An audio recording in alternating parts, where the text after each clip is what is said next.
Cancer సంబంధించి మనం కొన్ని మౌలిక ప్రశ్నలు ఉన్నాయి. వాటి సమాధానాలు అన్వేషించాల్సిన అవసరం ఉంది. అదేంటంటే ఫస్ట్ బేసిక్ క్వశ్చన్, ఇవాళ క్యాన్సర్ అనేది ప్రాణాలు తీసే ఒక పెద్ద మహమ్మారి. చిన్నపిల్లల దగ్గర నుంచి నేను చూస్తున్నాను, 2 సంవత్సరాల పిల్లల దగ్గర నుంచి, సంవత్సరం పిల్లల దగ్గర నుంచి, ఇంజనీరింగ్ చదివే పిల్లలు, వాళ్ళు ఎక్కువ మందిలో ఇది ఆడపిల్లల జబ్బుగా పరిణమించేది. సో ఏంటి ప్రాబ్లం ఏమవుతుందంటే, ఒకప్పుడు 60-70 దాటిన వాళ్ళకి లేదా సిగరెట్లు, గుట్కాలు, మందు ఇలా చేసేవాళ్ళకి వచ్చేది. ఇప్పుడు అలా లేదు. ఆ హద్దులన్నీ చెరిగిపోయినాయి. ఎవరికి వస్తుందో అర్థం కావట్లేదు. జీవితంలో సిగరెట్టు, గుట్కా, తంబాకు లాంటి లేని వాళ్ళ ఫ్యామిలీలు అందరికీ రావటం, ఇవన్నీ ఉండటంతో ప్రాధాన్యత దీనికి ఎంత ఇంపార్టెన్స్ వచ్చింది. ఏం జరుగుతుంది? క్యాన్సర్ రాగానే ముందు ఫస్ట్ ప్యానిక్ అయిపోతున్నాయి కుటుంబాలన్నీ. ఎందుకంటే వాళ్ళు క్యాన్సర్ గురించి ఇప్పటివరకు విన్నవన్నీ కూడా విజయగాథలే లేవు, మొత్తం చావు కథలే. సో దాంతో ఏంటంటే వెన్నులోంచి వణుకొచ్చి ఫస్ట్ ఇమ్మీడియట్గా ట్రీట్మెంట్ పరిగెత్తున్నారు. ఈ ట్రీట్మెంట్కి వెళ్ళేటప్పుడు కొన్ని మౌలిక క్వశ్చన్లు ఉన్నాయి. అది వాస్తవా కాదా, ఎంతవరకు పనిచేస్తుందనే మీద మనం కొన్ని మౌలిక ప్రశ్నల మీద చర్చిద్దాం. మొదటిది ఏంటంటే బేసికల్గా ఒక బేసిక్ పాయింట్, బేసిక్ అవుట్లైన్ దాటి ప్రపంచంలో ఏది ఉండదు. ఆ బేసిక్ క్వశ్చన్లో మొట్టమొదటిది ఏంటంటే, ఒక అతను బాగా గుట్కాలు తింటాడు, అతనికి గొంతు క్యాన్సర్ వచ్చింది. ఇప్పుడు ట్రీట్మెంట్ మొదలు పెడుతున్నారు. క్యాన్సర్ అని ఐడెంటిఫై అయిన తర్వాత అతను మళ్ళీ గుట్కా ప్యాకెట్ తీస్తే మనం ఏం చెప్తాం? గుట్కా తీసుకోవద్దని చెప్తాం, అంతే కదా. ఎందుకని? ఏదైతే గుట్కా తీసుకుంటాం మూలాన క్యాన్సర్ వచ్చిందో ఆ గుట్కాను కంటిన్యూ చేస్తే క్యాన్సర్ ఎలా తగ్గుతుంది? పెరుగుతుంది. కానీ సేమ్ కేసు సిగరెట్ తాగేవాడికి లంగ్ క్యాన్సర్ వచ్చినప్పుడు కూడా సిగరెట్లు మానమని చెబుతాం కదా. మరి ఇప్పుడు ఇవాళ వచ్చే చిన్నపిల్లల్లో కానీ ఆడాళ్లలో కానీ వాళ్ళ కుటుంబంలో ఎవరికి ఏ అలవాటు లేని కుటుంబాల్లో వస్తున్నాయంటే దానికి కారణం సిగరెట్, గుట్కా కాదు కదా. మరి వాళ్ళకి ఎందుకు వస్తుంది? ఎందుకు వచ్చింది ఆ అలవాటు లేని వాళ్ళకి? అంటే అదేమి క్యాన్సర్ దోమలు కుడితే రాదు కదా. క్యాన్సర్ ఏమి ఏ భర్తో లేకపోతే భార్యో తీసుకొచ్చి వైరస్ లాగా అంటించేది కాదు కదా. లేకపోతే ఈ బాత్రూంలో జారి పడితేనో లేదా డబుల్ టైఫాయిడ్ వచ్చినప్పుడు సైడ్ ఎఫెక్ట్గానే వచ్చేది కాదు కదా. క్యాన్సర్ అంటే దానికి మించి ఉంది కదా. సో ఏదో ఒక కారణంతో వచ్చింది. ఇప్పుడు ఒక 25 ఏళ్ల అమ్మాయికి వచ్చిందంటే ఒక కారణం లేకుండా అయితే రాలేదు కదా. ఊరినైతే రాదు. మనకి మ్యాథమెటిక్స్లో ఒక ఫిగర్ తెలియకపోతే ఎక్స్ అనుకుంటాం. అట్లానే ఇక్కడ మీకు ఆ తెలియని కారణాన్ని మనం ఎక్స్ అనుకుందాం. అంటే ఒక సుబ్బారావుకి ఏమో సిగరెట్ తాగితే వస్తే, అప్పారావుకి ఏమో గుట్కా తింటే వస్తే, అట్లానే ఒక పాపకి 25 సంవత్సరాల వయసు ఉండే అమ్మాయికి ఎక్స్ అనే కారణంతో వచ్చింది. ఇప్పుడు మనం ఏం చెప్పాము ఇందాక? సిగరెట్లు, గుట్కాలు మానితే కానీ క్యాన్సర్లు తగ్గమన్నాం. మరి ఈ కేసులో ఎక్స్ అనేది మానిపించకుండా, ఆ పిల్లకి ఏదైతే క్యాన్సర్ కలిగించిందో ఆ ఎక్స్ని మానిపించకుండా మీరు ఏ రకంగా ట్రీట్మెంట్ చేస్తే ఎలా తగ్గిస్తారు చెప్పండి? వైద్యశాస్త్రం మొత్తం ఫెయిల్ అయ్యేది ఇక్కడే, గుర్తుపెట్టుకోండి. అమెరికా తోపుతో పనుకున్న డబ్బులు ఖర్చు పెట్టి అమెరికా అని, అక్కడ ఖర్చు పెట్టేది భారతదేశ బడ్జెట్ కంటే క్యాన్సర్కి ఎక్కువ ఖర్చు పెడుతున్నారు ఒక క్యాన్సర్కి. కానీ మరణాలు 6 లక్షల పైనే ఏటా నమోదవుతున్నాయి. అంటే ఎంత అధ్వాన్న స్థితిలో అది ఉందో మనం అర్థం చేసుకోవచ్చు. అడ్వర్స్ డ్రగ్ ఎఫెక్ట్స్ అనేది ప్రపంచంలో 3వ స్థాయిలో, అంటే మందుల దుష్ఫలితాల కారణంగా సంభవించే మరణాల సంఖ్య ప్రపంచంలో అది 3వ పెద్ద రీజన్గా పరిణమించుకుందంటే అనేక దేశాల్లో మనం మందుల ప్రభావం ఎంత ఉందని అర్థం చేసుకోవచ్చు. ఇదే చెప్పండి క్యాన్సర్లో ఈ పాయింట్ని. ఆ మూలాన్ని మీరు తొలగించకుండా, వాట్ ఈజ్ ఎక్స్ అనేది తెలియకుండా ఏం చేస్తున్నారు ట్రీట్మెంట్లో? ఇంతకుముందు ఏం చేశారు, ఇప్పుడు అదే చేస్తున్నారు. ఇప్పుడు ఆ 25 ఏళ్ల అమ్మాయి ఇప్పటివరకు వాళ్ళ అమ్మ పెట్టిన ఏం తింటా వచ్చిందో, ఏం తిని క్యాన్సర్ తెచ్చుకుందో అదే కంటిన్యూ చేస్తే ఎలా తగ్గుతున్నాయో చెప్పండి మీరు? అసలు ఎందుకుని మూల కారణాన్ని అన్వేషించలేకపోతున్నారు? ఎక్కడ ఫెయిల్ అవుతున్నాం? రాగానే మందులు మందులు మందులు. సరే, మందులు ఇస్తున్నాం, బాగానే ఉంది. కీమోథెరపీ, రేడియేషన్ ఇస్తే క్యాన్సర్లు తగ్గుతాయా? క్యాన్సర్ కల్పించిన ట్యూమర్లు తగ్గుతాయా? మీరే చెప్పండి. సర్జరీల మూలన, కీమోథెరపీల మూలన, రేడియేషన్ మూలన ఏం తగ్గుతుంది? క్యాన్సర్ తగ్గుతుందా, లేకపోతే మీకు క్యాన్సర్ కలిగించే లక్షణమైన ట్యూమర్లు తగ్గుతాయా? గుర్తుపెట్టుకోండి, ఈ రెండు వేరు వేరు. మురుగుంట వేరు, వాసన వేరు. మురుగుంట నుంచి వాసన వస్తుంది. వాసన అనేది మురుగుంట అనే జబ్బు తాలూకు లక్షణం. మీరు వాసనకి ట్రీట్మెంట్ చేస్తే మురుగుంట అలానే ఉంటుంది, లేదా ఇంకా పెద్దదవుతూ ఉంటుంది, సమస్య పెద్దదవుతుంది. మీరు మురుగుంటకి ట్రీట్మెంట్ చేస్తేనే వాసన అయిపోతుంది. కీమోథెరపీలు, రేడియేషన్ వలన లేకపోతే సర్జరీల వల్ల ఏం జరుగుతుందంటే క్యాన్సర్ కల్పించిన గడ్డ అనేదో, ట్యూమర్లు అనే లక్షణాలు పోతున్నాయి. కానీ ఆ ట్యూమర్ను కలిగించిన క్యాన్సర్ని అది అడ్రస్ చేయలేము, గుర్తుపెట్టుకోండి. ఇది అన్నిటికన్నా ప్రధానం. ఆ తీయటం కూడా ఏం జరుగుతుంది? ఆ కీమోథెరపీను, రేడియేషన్లో పెట్టుకున్నప్పుడు చాలా ప్రమాదం ఎక్కడ జరుగుతుందంటే, ఒక చెట్టును చంపుదాం అనుకుంటే ఒక చోట ఉండేది, మిగిలిన చెట్లు అన్నిటి మీద బాంబు వేసి దానితో చంపినట్టు ఎలా జరుగుతుందో వీటితో అలా జరుగుతుంది. అట్లానే కీమో రేడియేషన్ పూర్తిగా తప్పని నేను అన్నాం. బాధాకరమైన పరిస్థితులు ఎదురైనప్పుడు ఒక్కోసారి గడ్డ తగ్గించాల్సి సర్జరీ చేయడానికి అవకాశం లేదన్న పరిస్థితుల్లో కీమో రేడియేషన్లు పనిచేస్తాయి. దేని పనిచేస్తాయి? లక్షణాలు కలిగించే ఇబ్బందుల నుంచి తొలగించడానికి పనికొస్తాయి తప్ప మీరు అది క్యాన్సర్ని తగ్గించడానికి ఏమాత్రం ఉపయోగపడవు. ప్రపంచ చరిత్రలో అలా జరగదు. క్యాన్సరు కారణంగా గడ్డలు వస్తే ఆ ట్యూమర్లు వచ్చిన ఆ ట్యూమర్లో క్యాన్సర్ అనకూడదు. అది క్యాన్సర్ తాలూకు పిల్లలు, క్యాన్సర్ తాలూకు లక్షణాలు. ఈ దురదృష్టవశాత్తు వైద్యం మొత్తం కాన్సన్ట్రేట్ చేసేదంతా దాని మీద కాన్సన్ట్రేట్ చేస్తుంది. ట్యూమర్ సైజ్ తగ్గితే క్యాన్సర్ తగ్గినట్ట? నిజంగా చెప్పండి మీరు. ఇప్పుడు వచ్చిన నేను ఇన్ని వేల కేసులు చూస్తే, మీరు ప్రపంచంలో ఇన్ని వేల కేసులు, లక్షల కేసులు, ఇంతమంది చచ్చిపోయిన లెక్కేస్తే, మీరు చెప్పిన ప్రకారం వైద్యం ఒక పారాసెటమాల్ ఒకటి పనిచేస్తుంది, అందరికీ పనిచేస్తుంది వేడి తగ్గించడానికి. ఒక ఎల్డోపర్ వేసుకుంటే అందరికీ మోషన్స్ అవుతాయి ఒక 5 నిమిషాలు అటు ఇటుగా. అట్లానే ఒక శారడైన్ వేసుకుంటే అందరికీ తలనొప్పి పోతుంది ఒక 10 నిమిషాలు అటు ఇటుగా. మరి నిజంగా మీరు చెప్పిన కీమోథెరపీ రేడియేషన్ కనుక సైన్స్ అయితే, కీమోథెరపీ వేసుకున్న వాళ్ళు మరి తగ్గనాళ్ళు ఇంతమంది ఇంత పర్సంటేజ్ ఇందుకు 99% ఎందుకు ఇలా జరుగుతుంది చెప్పండి? జరుగుతుంది, రిజల్ట్ వస్తుందా? నిజంగా చెప్పండి. కీమోథెరపీ రేడియేషన్ ఇస్తుందని మీరు ఒక ఆంకాలజీ డిపార్ట్మెంట్ నుంచి బల్లకొద్ది ఇదిగో కీమో రేడియేషన్ ఇస్తే క్యాన్సర్ తగ్గుతుందని చెప్పగలరా? నిజానికి భయంకరంగా పెరుగుతుంది క్యాన్సర్. వీళ్ళు లక్షణాన్ని ఎంత తొక్కితే ఇమ్యూనిటీని వాళ్ళు చంపేయటం ద్వారా క్యాన్సర్ అంత రేజ్ అవుతుంది.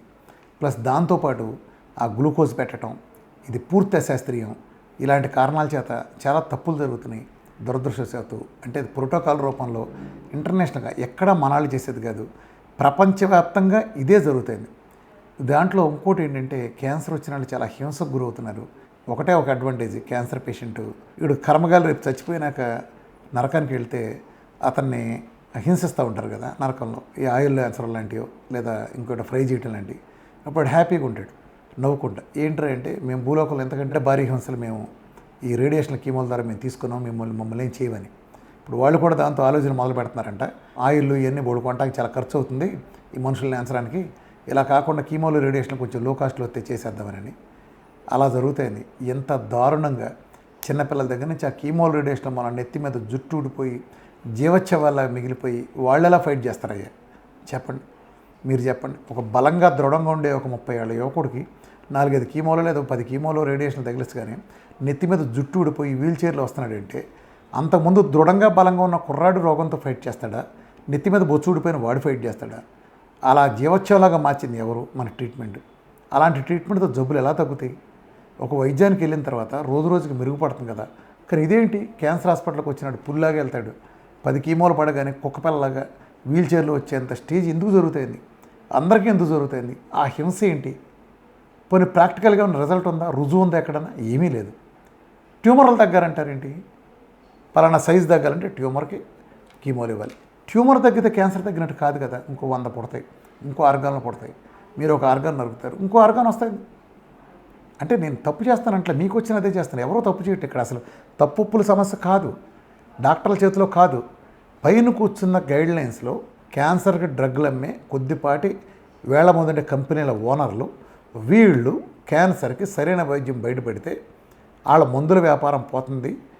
అలానే చావులు కనుక లేకపోతే ప్రజలు భయపడటం మానేస్తే డబ్బులు తీయటం మానేస్తారనే కారణంతో వాళ్ళు ఈ సైన్స్ని బయట రానికుండా తొక్కుతున్నారు. దాని మూలాలకి అరికట్టడం, క్యాన్సర్ వ్యాధి నివారించడం చాలా తేలిక.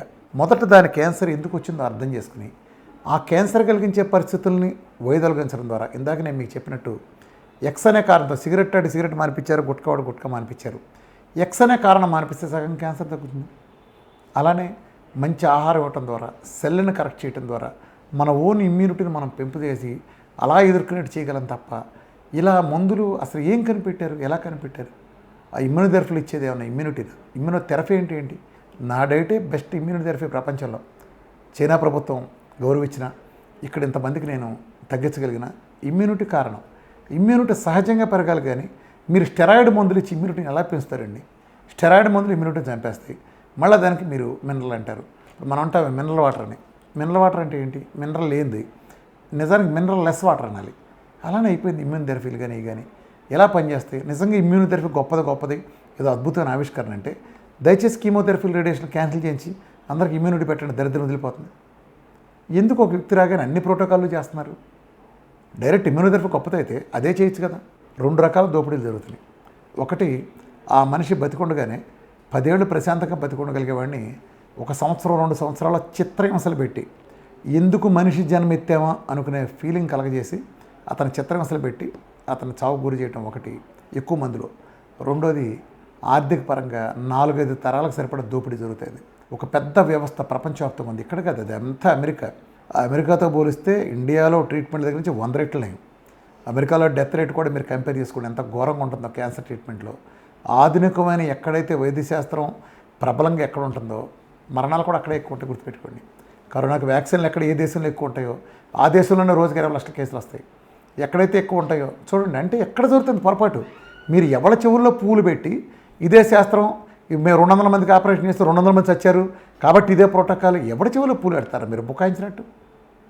తగ్గించింది పెట్టి ముందు పెట్టి చూపించాలి. కానీ జీవోత్సవాలు చేయటం ఆర్థిక పరంగా కొన్ని తరాల పాటు వాళ్ళని కోలుకోలేకుండా తీరా మనిషి వస్తాడని లేదు. ఇంతమంది లక్షల వైద్యం పేరిట ఎలా గురవుతున్నారు, దోపిడీకి గురవుతున్నారు. ఇవన్నిటిని గుర్తుపెట్టుకోండి. ఈ వ్యవస్థలు అయ్యి మనం కాపాడవు, మనమే కాపాడుకోవాలి. నేను ఇవాళ వచ్చి ఇక్కడికి వచ్చి కూర్చుని ఇంత వ్యవస్థలకు వ్యతిరేకంగా నేను పోరాటం చేస్తానంటే చిన్న పిల్లలు ఇవాళ 2 సంవత్సరాల పిల్లల దగ్గర నుంచి వస్తుంది. గుర్తుపెట్టుకోండి, ప్రతి ఒక్కడూ ఇవాళ ఉండే వ్యవస్థలో క్యాన్సర్ నెత్తి మీదే కూర్చున్నాం. ఒకటే ఒక లెక్క, ప్రపంచంలో 2 రకాలు ఉన్నారు క్యాన్సర్ పేషెంట్. ఒకటి క్యాన్సర్ బయటపడినాడు, 2 క్యాన్సర్ బయటపడినాడు. అందరం ఎడ్జ్లోనే ఉన్నాం, గుర్తుపెట్టుకోండి. కాబట్టి మన పిల్లలు మనం కాపాడుకోవాలంటే ఒక చక్కటి ఆహార విధానం ద్వారా మన డైట్, ప్రూవ్ అయిన మన డైటు. నేను ఇంకా దీని మీద నేను ఫర్దర్ రీసెర్చ్ కూడా జరుగుతుంది. ఏ విధానం మనకు అనుకూలంగా సహజంగా ఉండైతే దాన్ని కలుపుకెళ్ళటానికి మనం రెడీ. ఎప్పుడైనా మెరుగుదలకు అవకాశం ఉంటుంది, చక్కటి ఫలితాలు వస్తున్నాయి. ఆహార విధానం ద్వారా మాత్రమే ఇంట్లో ఇల్లాలు లేదా అదే డాక్టర్లు కూడా అదే చేయొచ్చు. ఇప్పుడు ఏదైతే ఇమ్యూనిటీ పెంచుతుందో ఆ ఇమ్యూనిటీ పెంచే విధానం డాక్టర్లు అడాప్ట్ చేసి చేయొచ్చు, హాస్పిటల్లో చేయొచ్చు ప్రోటోకాల్కి. కానీ పైనుంచి వాళ్ళు ఊరుకోరు మందులు కంపెనీ వాళ్ళు. ఏదైతే మంచి వస్తుందో దానికి వ్యతిరేకంగా జరుగుతుంది. కాబట్టి మనల్ని మనమే కాపాడుకోవాలి. ఈ పోరాటంలో మీరు అందరూ కూడా సహకరించాలి. అలా సహకరించకపోతే అందరూ లొంగిపోవటం తప్ప ఏ విధమైన ఉపయోగం లేదు. ఇది నా ఒక్కడి సంబంధించిన సమస్య కాదు, ఇది ప్రపంచ మానవాళికి, భావితరాల వాళ్ళకి మనం ఇచ్చే కానుక. ఆస్తులు ఇది కాదు. ఒక 20 ఏళ్ల అమ్మాయి డాక్టర్ చదివేవాళ్ళు, ఈ డాక్టర్ల పిల్లలు చిన్నపిల్లలు వస్తాయంటే నిస్సాయంగా నెత్తి మీద జుట్టు ఉండదు వాళ్ళకి, ఒంట్లో నడిచే ఓపిక లేక వాళ్ళని 2-3 మోసుకురావటం, వీల్ చైర్లు స్ట్రెచ్చర్లు తీసుకొస్తాయంటే కడుపు తొరుక్కుపోతుంది. ఏమిస్తున్నాం సొల్యూషన్ మనం వీళ్ళకి? ఖచ్చితంగా గుర్తుపెట్టుకోండి, 2 నేను ముగించే ముందు ఒకటే చెబుతున్నాను, 2 మనం చేస్తే చాలు. బాడీలోంచి టాక్సిన్స్ తీసేయటం, మనకుండే రోజు మనకు పుట్టే లక్షల మిలియన్ల పిల్లలైన మన సెల్స్ని మన సొంత పిల్లల్ని ఎలా పెంచుతున్నామో అలా శ్రద్ధగా నేచర్ ఇచ్చిన దాన్ని ఇస్తా పెంచితే మాత్రమే దీన్ని జయించగలం. అంతకు తప్ప మీరు ఎప్పుడైతే కెమికల్ నమ్ముకున్నారో ఒక మ్యాజిక్ పిల్లు ఎప్పటికీ జరగదు. గుర్తుపెట్టుకోండి, మీరు ఆ పరిస్థితి రిమూవ్ చేయడం ద్వారా మాత్రం క్యాన్సర్ ఎదుర్కోవాలి తప్ప ఒక మ్యాజిక్ పిల్లు, మ్యాజిక్ ప్రోటోకాల్ అనేది కల్లో కూడా జరగదు. అలా అయ్యేటట్టయితే జలుబు తగ్గిపోయి ఉండేది, పాటికి దగ్గు తగ్గిపోయి ఉండేది, డయాబెటీస్ ఉండేది కాదు, బీపీ ఉండేది కాదు, థైరాయిడ్ ఉండేది కాదు, పీసీఓడి ఉండేది కాదు, ఆస్మా ఉండేది కాదు, గ్యాస్ ఉండేది కాదు, సోరియాసిస్ ఉండేది కాదు, ఎగ్జిమా ఉండేది కాదు, ఎబోలా ఉండేది కాదు, ఎయిడ్స్ ఉండేది కాదు, సార్స్ ఉండేది కాదు, కరోనా ఉండేది కాదు, 190 జబ్బులు ఉండే కాదు. ఇవేవి మందులకు లొంగవు. అలాంటి అవకాశం ఉండదు. ఎందుకంటే ఒక మందు కనిపెట్టి దాని జబ్బును తగ్గిద్దామని ఆలోచన తప్పు. అవి చిన్నటి పనికి వస్తాయి. మోషన్స్ అయితే ఆగుతాయి, ఏల్డోపర్ వేసుకున్నాం లేదా అటా కైండ్ ఆఫ్ ట్యాబ్లెట్లు వేసుకున్నామంటే అవి అంతవరకే పనికి వస్తాయి. దానికంటే పెరుగులో మెంతులు వేసుకుని ఒక 5 నిమిషాల ముందే తగ్గుతాయి. అంటే అది ఒక అద్భుతమైన సైన్స్, దాంట్లో అద్భుతమైన మంచి ఉంది. నేను మంచి అంతటిని సెల్యూట్ చేస్తానే, దాంట్లో ఉండి చెడుని దిద్దుకుని మనం దాన్ని మార్చుకోవాల్సిన అవసరం మనకు ఉంది. ఏ వ్యక్తి పూర్తిగా పరిపూర్ణుడు కాదు, ఎవరైనా సరే అంతలో వాళ్ళలో కొన్ని లోపాలు ఉంటాయి, ఇంకోటి ఉంటాయి. ప్రజల ప్రాణాలు కాపాడాల్సిన వ్యవస్థలో కూడా మంచి ఉంది, చెడు ఉంది. మంచిని మరింత పెంచుకుంటా చెడును తుంచేసి ఆ ప్లేస్లో మనం మంచి అనేది మనం మార్చుకోలేకుండా గుడ్డిగా వీడేం చేసినా కరెక్టే, పలానా రాజకీయ పార్టీ నేత ఏం చేసినా కరెక్టే, అవతల పార్టీ వాడు ఏం చేసినా తప్పే, ఈ ధోరణి ఎంత తప్పు. వైద్యశాస్త్రానికి సంబంధించి కూడా అన్ని విభాగాలు కరెక్టే, అంత అద్భుతమే అనే ఈ పకోడీ కబురు కూడా అంతే తప్పు. కాబట్టి ప్రజలు విజ్ఞతగా ఉండి మనమే కాపాడుకోవాలి, ప్రజలే కాపాడుకోవాలి తప్ప ఈ వ్యవస్థ పైన కూర్చున్న ఈ మెడికల్ మాఫియా ముఠ ఎట్టి పరిస్థితుల్లోనూ మన ఆటలు సాగలేదు. దాని నిదర్శనం డయాబెటిక్ మీరు తీసుకుంటే ప్రపంచంలో ఒక్కడ తగ్గకుండా కూడా ఈరోజు నిస్సిగ్గుగా రాగానే ప్రోటోకాల్ ఆ మెట్ఫార్మిన్లు లేకపోతే ఆ ఇన్సులిన్లతో మొదలుపెట్టి చేస్తున్నారంటే మనం అర్థం చేసుకోవచ్చు. ప్రజలు మేల్కోండి, క్యాన్సర్ గురించి మరింత అధ్యయనం చేయండి, మీకే నిజాలన్నీ బోధపడతాయి. Thank you.